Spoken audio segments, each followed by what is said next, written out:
英国金融时报引述知情人士指，中美财政部官员在北京展开新一轮会谈，这是中美两国去年宣布成立金融工作组后的最新一轮会谈。报道称，双方将讨论包括金融稳定、资本市场、毒品和恐怖主义资金等问题。中美关系在去年底呈现止跌企稳态势，进入2024年，两国各领域各层级沟通如何推进？来看看报道。据英国路透社报道，参加这次会谈的美方团队由美国财政部负责国际金融事务的助理部长内曼、国内金融部副主管梁奈利和负责金融犯罪执法的主管加奇率领。彭博社披露，此次会谈双方也将重点就反洗钱以及打击芬太尼犯罪展开沟通。深圳卫视注意到，为推动落实中美元首旧金山会晤精神，同中方有关部门在各领域达成合作，共同打击芬太尼犯罪。美国财政部于去年12月初宣布设立打击芬太尼特别小组，由恐怖主义和金融情报办公室以及美国国税局的刑事调查部门共同领导。而此次来华参加中美金融工作组会谈的加奇所领导的美国财政部金融犯罪执法局，就是这个特别小组的核心成员之一。实际上，早在本月10号，中美执法部门已进行沟通，重点就打击芬太尼及其前体化学品等合成药物的非法流通展开合作。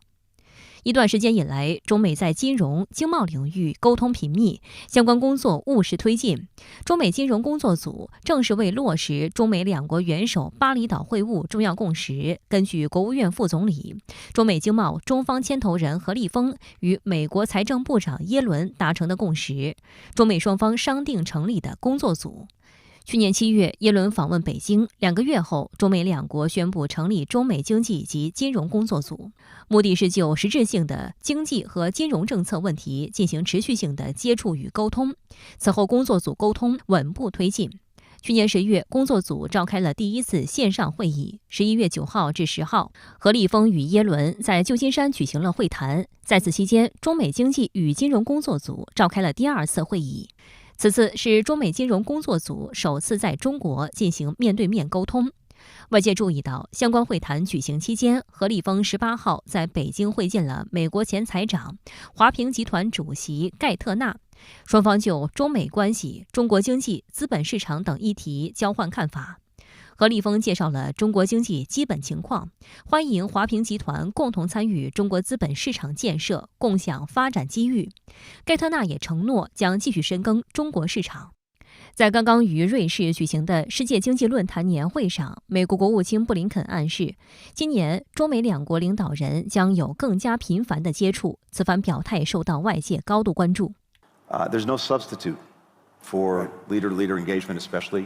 彭博社认为，这意味着去年中美元首旧金山会晤后，两国关系有望进一步解冻。布林肯进一步表示，尽管中美两国存在差异和竞争，但仍然可以在一些地方找到共同利益，并展开合作。We thought it was very important, first and foremost, to stabilize a relationship, so that at the very least, the competition that we're in doesn't veer into conflict. That's not in our interest. It's not in anyone's interest. 我们会很明晰地看到，两国民众都在逐渐地适应两国在某些领域紧张的新常态。那么在这样的形势下，只要我们适应了这样的摩擦，适应了这种跌跌撞撞的新常态，本身就意味着两国的稳定。那么再加上两国的政府、两国的投资界、两国的经贸界的进一步的努力，我相信2024年中美关系至少底线是能稳住。那么在某些领域呢，还会出现回暖的迹象。当地时间18号晚，美国中国总商会2024农历龙年颁奖晚宴在纽约举行。中国商务部部长王文涛发表视频致辞。王文涛强调，中美元首旧金山会晤达成重要共识，为两国经贸关系发展指明了方向。2024年，中国商务部将认真落实两国元首重要共识，在相互尊重、和平共处、合作共赢基础上，与美方加强对话，管控分歧，努力为两国企业提供稳定预期，为各层级经贸交流合作营造良好条件。美国驻华大使伯恩斯也发表了视频致辞，他重申美国并不试图同中国脱钩，但与此同时，伯恩斯老调重弹，声称华盛顿不愿在所谓国家安全问题上妥协，并表示美国将继续在先进芯片等敏感技术上排除中国，并重新调整美国关键矿产离本土更近的路线。美媒称，中美芯片战与科技战今年或将持续升级。去年8月，拜登政府签署一项行政命令，禁止美国企业投资中国半导体、微电子、量子信息技术、人工智能等高科技领域。美国财政部被曝正在起草相关规定草案，细化执行过程。一旦行政令开始生效，将给中国高科技企业海外融资之路带来更多冲击。有迹象表明，美国商务部继去年10月更新了限制中国获取先进芯片技术的出口管制措施之后，还在进一步收紧有关的限制。商务部长雷蒙多此前已经透露，预计至少每年更新相关管制措施。就在本月1号，荷兰芯片设备制造商阿斯麦宣布，荷兰政府撤销了部分向中国出口包括高端光刻机设备的许可证。《芯片战争》一书的作者克里斯·米勒认为，这表明不仅美国政府，像荷兰等西方国家也迫于压力，在芯片制造设备和尖端芯片上对中国施加一些限制。美国消费者新闻与商业频道预计，美国与荷兰对中国的半导体出口限制在今年只会有增无减。I wouldn't be surprised if there's more coming, just because we're still in the middle of this tit for tat. 需要指出的是，2024年是美国大选年，美国政坛的变动也可能为中美关系未来发展增添新变数。事实上，正在争取共和党内初选名额的美国前总统特朗普16号在一场造势活动上再次提及中国议题。彭博社认为，特朗普相关言辞显示，他再次将对华立场作为美国总统竞选的关键战略。我们目前呢，去评价特朗普是否能上台呢，我觉得还为时尚早啊。我们中国呢，尽可以用更加乐观其成的心态来看待美国大选接下来10个月左右的进展。因为呢，我觉得中国的强大和中国的发展的态势已经摆脱了过去换一个总统我们就要进行调整的那样的状态。为期2天的中美金融工作组会议周五在北京落幕，那么您对此有何观察呢？好的，主持人，很显然呢，这是中美两国落实元首会晤的共识，那么在执行层面交流沟通的延续，这呢也是中美特定交流机制的常态化的推进。我注意到，在旧金山会晤之后举行的新闻发布会上，耶伦他作为东道主，强调将会在经济议题上加强对华沟通，也特别谈到期待在今年上半年再度访华。路透社报道，那么这一次的这个金融工作组的会议是首次在中国举行，那么美方由主管国际金融事务的财长助理布伦特·雷曼来领衔。那这一次北京工作组的会议是否涉及到耶伦财长的这种来访安排，那么值得后续关注。就财经乃至更大领域的沟通交流与高层对话，目前呢，中美已经实现了常态化、机制化的推进。上周，中美商务部长电话沟通。美国国务卿布林肯周三在出席达沃斯论坛期间呢，接受曾经3获普利策奖的《纽约时报》著名专栏作家托马斯·弗里德曼的采访，他呢也谈到这个中美关系的议题。布林肯就称说，尽管美中竞争激烈，而且呢存在不少的分歧，但是美中接触将会在今年延续，那么两国也将会寻求在共同利益领域来展开合作。当然了，布林肯在访问中也谈到了台海问题，大谈所谓保持台海现状、防范动武等等所谓的破坏性行为云云。但是呢，在我看来，其实更加值得关注，也更具信号意义的是，在台湾地区选举前夜，布林肯在华盛顿与应邀来访的中联部部长刘建超会谈。那么这正是中美两国就重大的敏感议程来互谅底牌、战略沟通，并且寻求管控分歧、降低风险努力的一部分。所以接下来中美高层交流互动的一个观察点就是呢，两国防长会不会实现双边会晤？当然，现在大病初愈，刚刚出军医院的这个美国防长奥斯汀，他是麻烦不断，下月将会就所谓的入院瞒报、迟报风波来接受国会的质询，因此中美防长何时会晤，恐怕还面临着很多的不确定性。中美商务部长通话时，王文涛就美方涉华限制与对中企的制裁打压表达严重关切。那么，中美这2个工作组会议能推动解决这些严重关切吗？我注意到商务部通报称，王文涛部长重点就美国限制第三方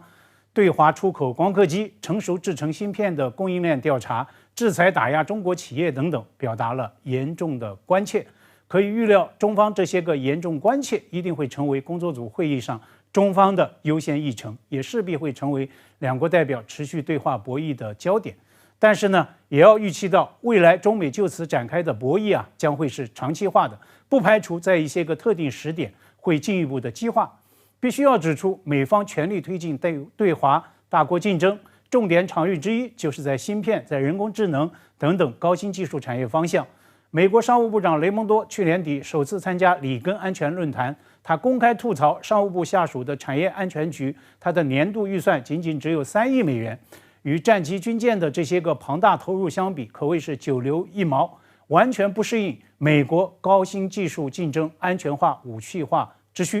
事实上呢，产业安全局被《纽约时报》直呼处在美国对华科技战的最前沿。那么，同样值得警惕的是，就在今天，总部设在瑞士苏黎世的全球500强企业 ABB 集团发布声明，确认收到美国众议院下属的国土安全以及美中战略竞争2个委员会的所谓问询调查函。ABB 声明就称说，严肃看待事态。那么，美国彭博社引述市场分析师詹姆斯·摩尔就解析称，如果有更多的细节显示，调查函并不是个别行为，不是只瞄准 ABB 一家企业，那么类似 ABB 有大量中国业务的国际巨头们将会压力山大。当然了，调查函会不会涉及后续行动，仍然有待观察。但是如果市场的这种担心被坐实的话，这无疑是值得高度警惕的一个新的动向。美方对经贸议题的安全化、武器化的操弄将会显著升级，美方长臂管辖的领域也在不断的扩大。作为立法部门的国会山，同样在走向前台，在走出国门。鉴于众议院现在呢是由共和党把控，在大选年的背景之下，类似无底线的这种操弄，只怕是少不了的，势必会成为中美接下来经贸对话乃至激辩交锋的一个新的焦点。对美国前总统特朗普在竞选集会上拿中国股票市场说事，你又是如何看？这种故弄玄虚的说法当然很特朗普，也很没有底线，甚至按照美国彭博社的观察，这就是特朗普最为人熟悉的所谓的话术脚本，所谓 his familiar playbook。 那么就是要把资本市场的起起落落归因于特朗普本人的政策或者是行动。特朗普周二晚在新罕布什尔州的一场竞选集会上吹嘘，为什么中国股市会出现大幅下跌呢？他自问自答 ：“You know why? Because I won Iowa。”为什么呢？因为我赢了爱奥瓦州的初选。特朗普尽管官司缠身，面对90多项正式的指控，尽管他还曾经在司法机构留下登记的大头照，但是呢，特朗普竟然就是有这个底气，能够玩这样一种权力厚黑把戏，把法庭亮相变成自己竞选拉票的舞台。但是灵魂拷问是，假如特朗普的话术成立的话，那么美国股市过去几年一路徜徉的功劳，难道不是应该记到在任总统，也就是特朗普所反复攻击的瞌睡虫拜登名下吗？我注意到周二晚特朗普又在鼓吹，一旦他竞选连任，将会围绕美国产业再征所谓的10%附加关税了。彭博社就分析说，这是特朗普在明确暗示对华强硬牌将会成为他选战战略的一个核心部分。美国 CNN 名嘴知名时事观察家詹卡里亚昨天在《华盛顿邮报》刊发个人专栏，讲述他参加达沃斯论坛的观察心得。他用了这样一个扎心的标题：在达沃斯，所有视线都在盯着美国总统大选。这当然有夸张的成分，但是特朗普风险的显著升级，他重返白宫的可能性走高，却是不争的一个事实。我想，这也可能成为今年全球面临的一个最大的不确定性与风险。好的，谢谢管先生跟我们共同在线分享您的观点，谢谢。美国国务院18号宣布，国务卿布林肯将从21号起前往佛得角、科特迪瓦、尼日利亚和安哥拉等非洲4国进行访问。这是布林肯任内第4次访问非洲。巴以冲突持续、红海危机蔓延之际，布林肯为何抽空前往非洲？来看看报道。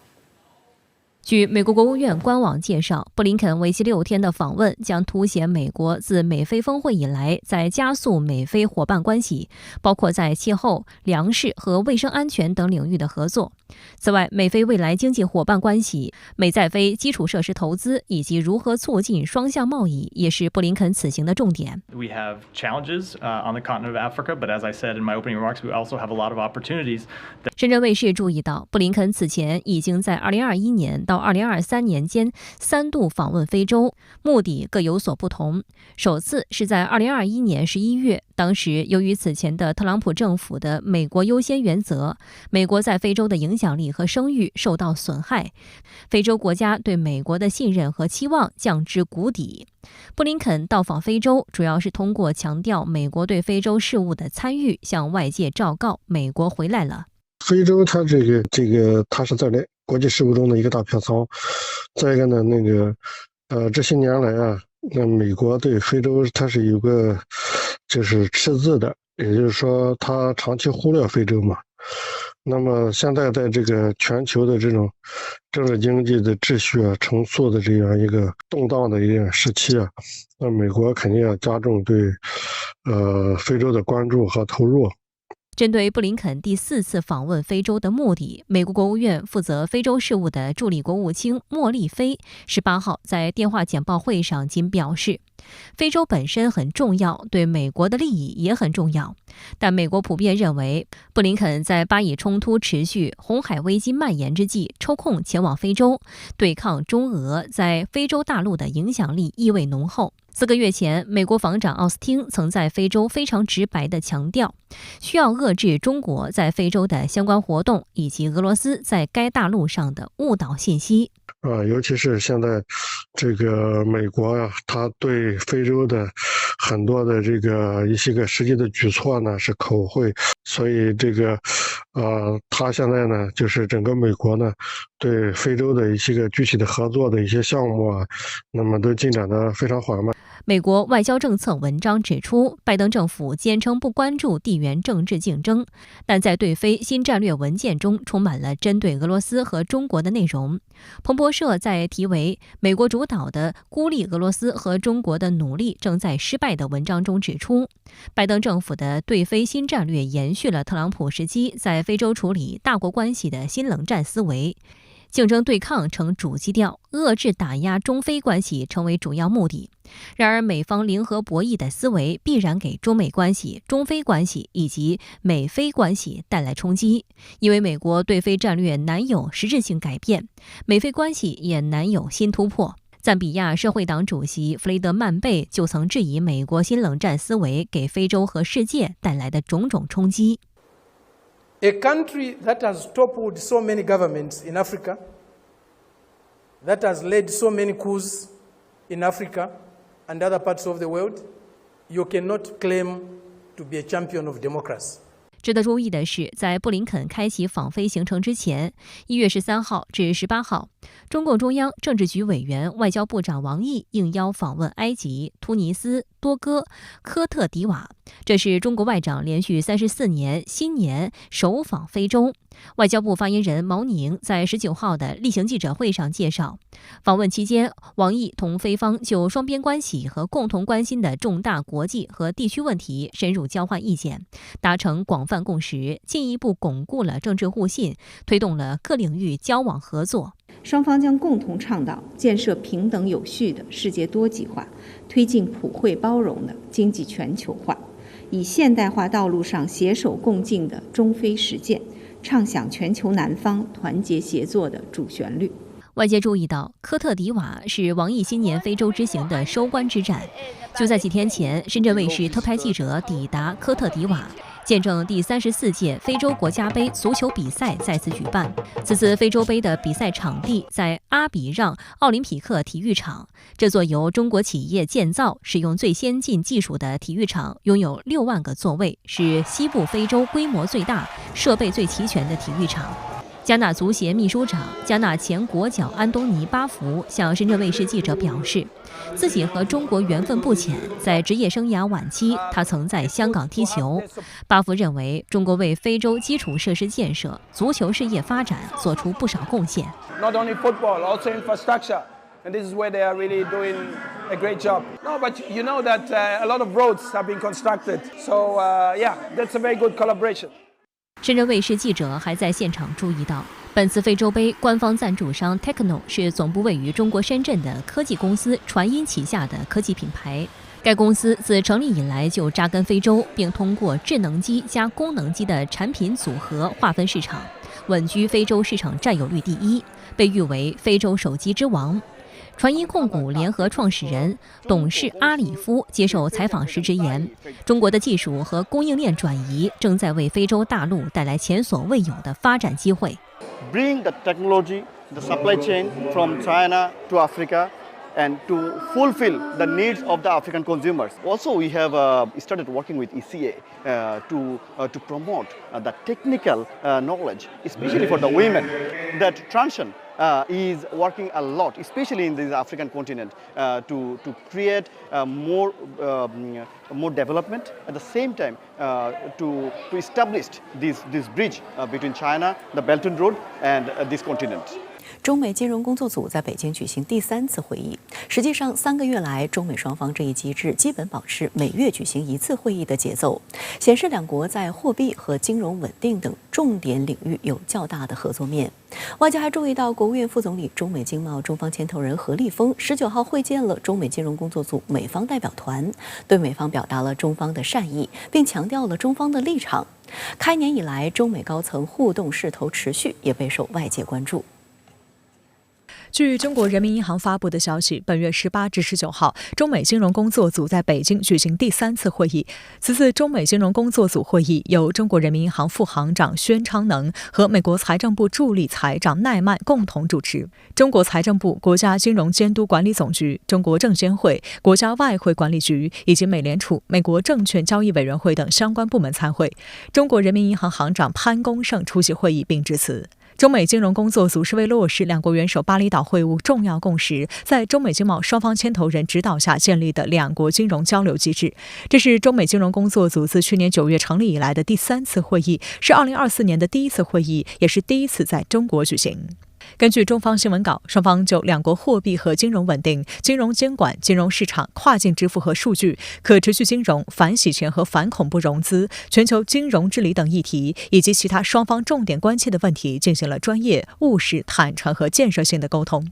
会议还听取了技术专家组关于银行业气候风险压力测试和各自全球系统重要性银行处置机制的汇报。新闻稿最后特别提到，双方同意继续保持沟通。而美国财政部则在19号发布的消息稿中提到，美国官员在会议中坦率提出存在分歧的领域，但没有具体说明是哪些分歧。文中也强调，双方同意继续定期举行会面。我觉得最大的看点其实就是涉及到如何在经济下行的时期，对于这种偿债压力以及金融的风险进行预警。因为它重点提到，对于全球的系统性的这种银行，如果发生风险的话，双方是要相互沟通的。美联储在去年11月，金融监督管理委员会在12月频繁的在评估自己的银行是否存在一些风险，以及担心外溢的风险对它带来了冲击。当然还有一些看点，下一步也会着重的去谈，尤其对于跨境数据的自由流动以及跨境支付的问题。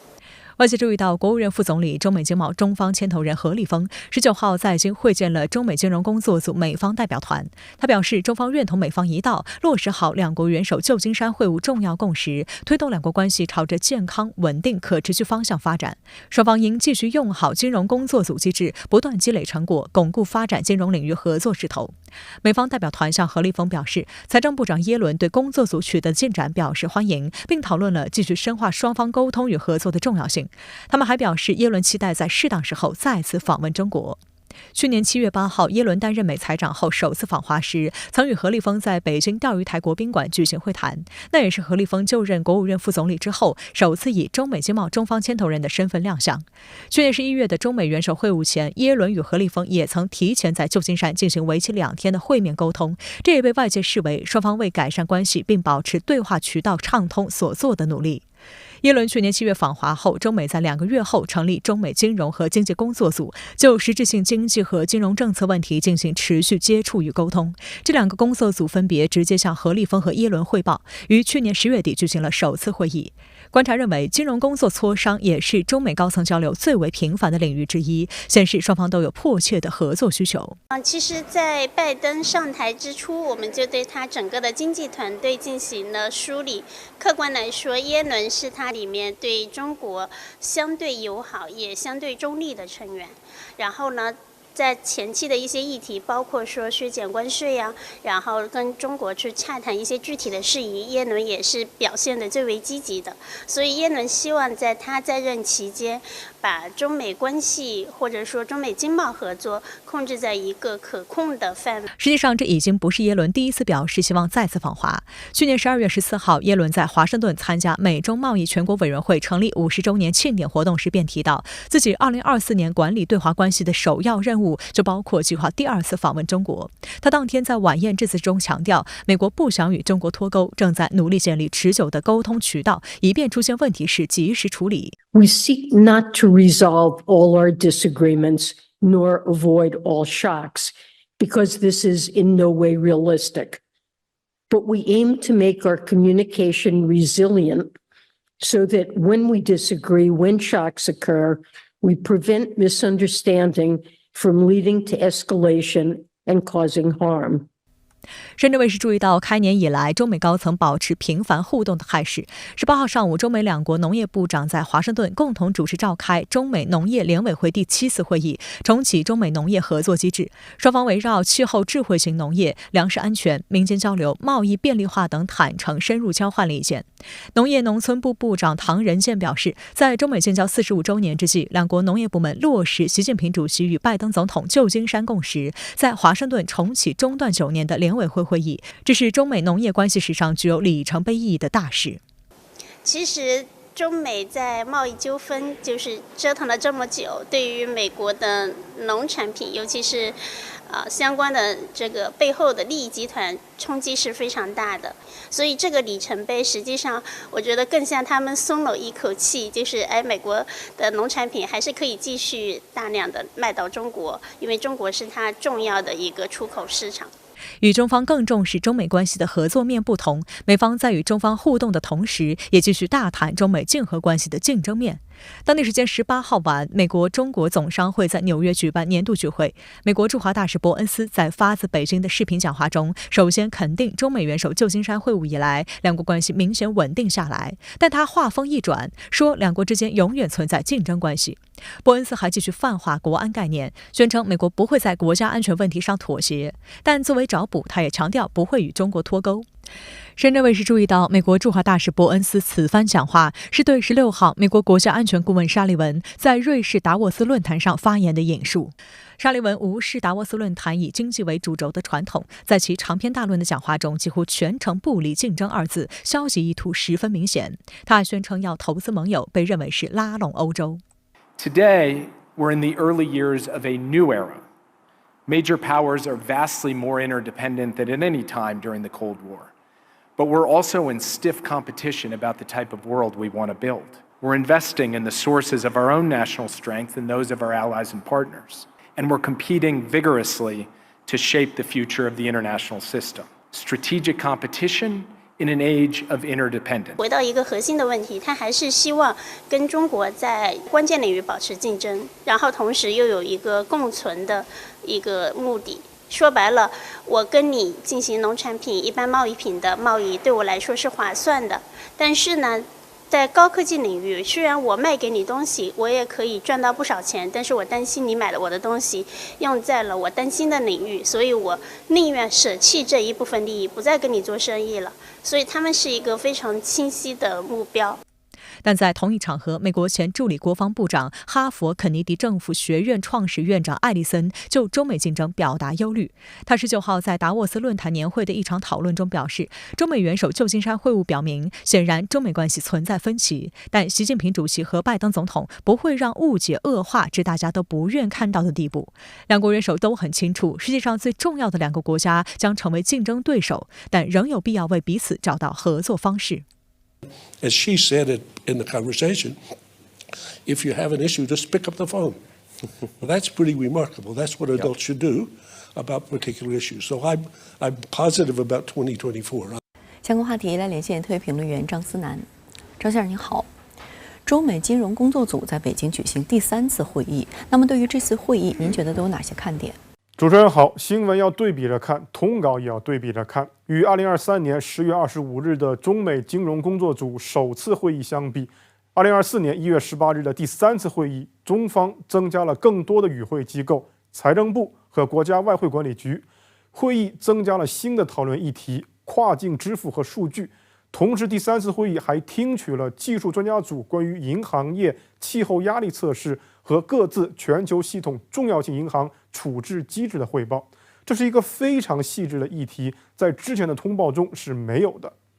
如果说中美金融工作组首次会议是为了落实中美2国元首巴厘岛会晤重要共识而进行的原则性接触，那么我刚才提到的更多的与会机构、更多且更细致的议题，则显示双方的第3次会议正在从原则走向具体。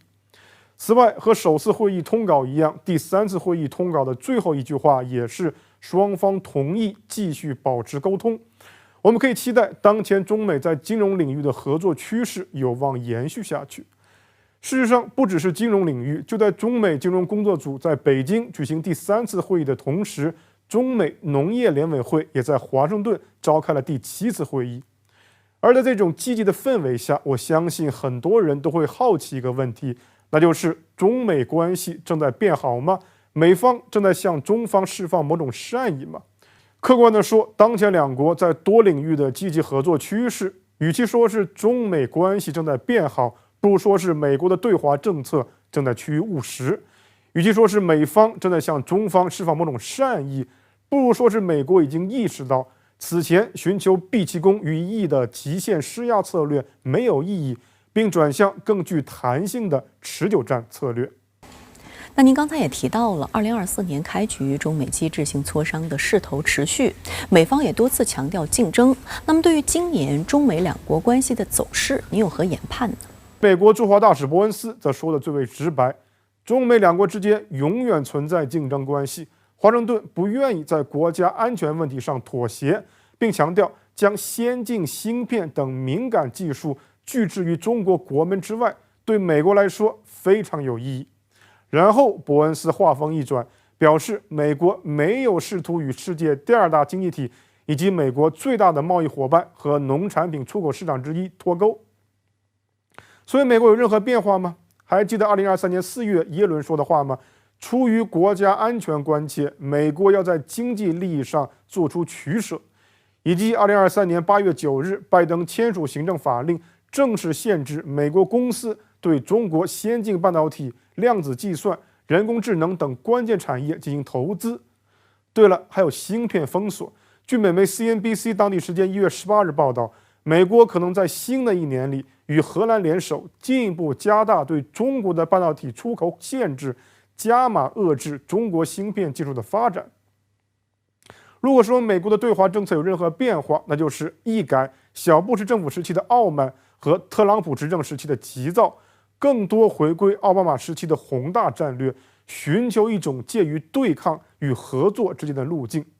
在所谓竞争的概念之下，技术封锁、地缘制衡、贸易打压，美国无所不用其极，不仅没有任何收敛，反而更具系统性的将所有工具组合在一起。尤其需要注意的是，美国人或许正在有意识地迎合中国人合则两利的价值观，并以此作为必要时稳住中国人的一种工具。在瑙鲁政府发布声明宣布承认一个中国原则，同台湾当局断绝外事关系后，当地时间19号，该国外交部长和内政部长分别接受了中国媒体专访，透露瑙鲁政府愿同中国恢复外交关系的更多细节。瑙鲁强调，承认一个中国原则是正确的政治决定，打脸民进党当局的抹黑说法。瑙鲁还表达了希望与中国展开基础设施建设的意愿。作为2024年首个与台当局断交的国家，岛内舆论普遍认为，瑙鲁的决定是对赖清德发出的一个警告，很可能瑙鲁只是第一块倒下的多米诺骨牌。当地时间19号，瑙鲁外交及贸易部长莱昂内尔·安吉米亚接受了当事记者的专访。这是瑙鲁政府宣布与台湾断交后，瑙鲁高级别官员首次接受中国媒体访问。The decision that Nauru made to recognize the One China principle or One China policy was something that was discussed at length, and it was something that, for us as a republic, and we knew of our development needs, and it was about time for us to come into this relationship so that the development needs of Nauru can start being assisted by China, the People's Republic of China. 对于瑙鲁政府援引一个中国原则与台当局断交，安吉米亚代表瑙鲁政府就此做出了更多的说明。Completely what China is all about in regards to not having that Taiwan is a state of it, that we recognize also, and also all of the other issues that touch. 瑙鲁是太平洋岛国之一，这些岛屿国家共同提出的蓝色太平洋2050战略与中国一带一路倡议对接良好。瑙鲁的多个邻邦也都深度参与一带一路倡议，迎来了重大发展机遇。安吉米亚特别提到，未来希望在基建领域与中国更多合作。 We'd be looking at other infrastructure measures such as maybe assistance with fisheries, assistance with our hospitals, assistance with our schools, assistance with our roads. Those things which will help the betterment of our people. 深圳卫视注意到，实际上目前台湾地区与瑙鲁之间的经贸联系可以说是微乎其微。去年双边贸易额还不到24万美元，而相比之下，大陆企业早已深度参与瑙鲁的国家建设。瑙鲁国家重点项目爱沃港码头升级改造工程就由中国港湾工程有限责任公司承建，包括港池疏浚、新建码头、海水淡化、新建集装箱堆场等。项目建成后将极大改善瑙鲁的进出口条件。首先，这边一个给他们通油，二个给他们的泵房通水，第三个给他们这个外面的道路通路。The terminal is working. That one is a big help because you know that before there is the good terminal, very difficult to land is the ship. Now they easily can land. 此外，安吉米亚还欢迎中国游客去瑙鲁旅行，甚至还贴心地规划了行程。 So we're very happy if we could have Chinese tourists come through Nauru and, do a couple of days or 3-4 days here in Nauru, then go over to the other Pacific countries like Kiribati or like Fiji. It's not every day that you can do 3 or 4 countries in like 2 weeks, but you can do that here in the Pacific, especially with the connections that our Nauru Airlines takes through. So that would be very, very good. 除了外交和经贸部长，瑙鲁内政部长查梅因斯科蒂也接受了新华社专访。他坦言，瑙鲁期待与中国复交，瑙鲁希望加强中文教育，让更多瑙鲁人学习中文。In Nauru, the Nauruans, they love Chinese food. All the people that have restaurants here are Chinese. We're starting to understand that tourism is a big revenue earner. 对于同中国恢复外交关系，不少瑙鲁当地人表示欢迎。I have lots of friends from China. I also heard about their food and their culture, which is great. We do welcome Chinese people.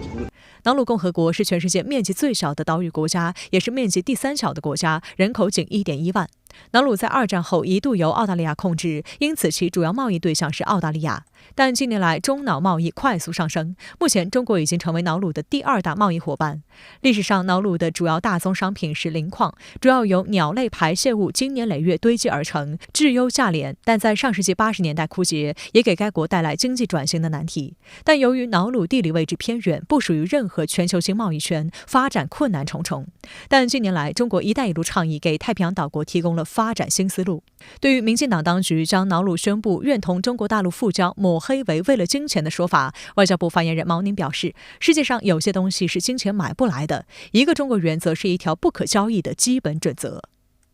新加坡联合早报认为，瑙鲁同台当局断交是赖清德当选后受到的第一个警告。党内舆论也普遍认为，如果赖清德继续谋独挑衅，瑙鲁将只是第一张倒下的骨牌，不排除将有断交潮。中国国民党后任民意代表徐巧芯则直接喊话赖清德不应该继续躲闪。这已经是蔡政府上任以来第10个断交的邦交国，但这次比较特别的是，显然不只是针对蔡政府，而是赖清德。所以赖清德他不应该继续躲在背后。台湾联合报也引述中国国民党籍民代王宏威的观点说，赖清德上任台湾地区领导人前，两岸形势会变得严峻，这对台当局是相当艰辛的考验。剩下的12个所谓邦交国能否守住，能守多久都是问题。